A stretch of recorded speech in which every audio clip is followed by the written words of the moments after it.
For 30 years, I've been warning people in my books and in every other way I can that this world is controlled by a global network. I call it the cult. So what have I said in this 30 years that this cult wants?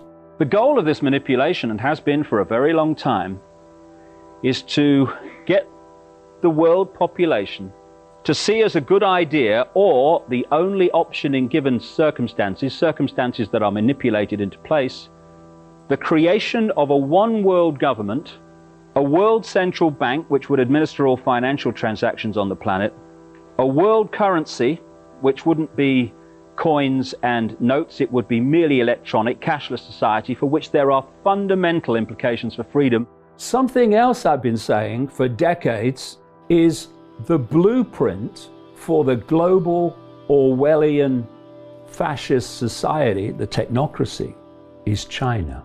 Unlike in the West, where until now, no longer, they've had to pay lip service to freedom and democracy and all that stuff.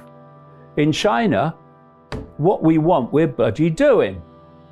And so they've been able to create and incubate the very society that this cult wants globally. This is how it works in China. They have millions of face recognition cameras in their cities. And so as you're walking down the street, you are able to be tracked and identified literally in minutes. You are so tracked in detail in China that they know everything you do all the time. And AI is logging your behavior. And they have something called the social credit system. When you act in ways that are acceptable to the state, you get credits. When you act in ways that the state doesn't want you to behave, you get credits taken away. And when you fall below a certain level, consequences kick in.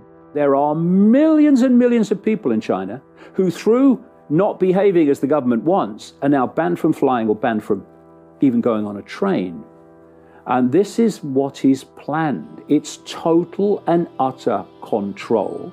The Chinese structure of society and its authoritarian imposition and AI minute by minute real-time tracking of the population, that is exactly what I've been describing is planned for the world for 30 years. The World Economic Forum has been involved in China since 1979, and we have been part of the development of this country now for nearly 30 years. I respect China's achievements, which are tremendous over the last over 40 years. I think it's a role model for many countries. The Chinese model is certainly a very attractive model for quite a number of countries.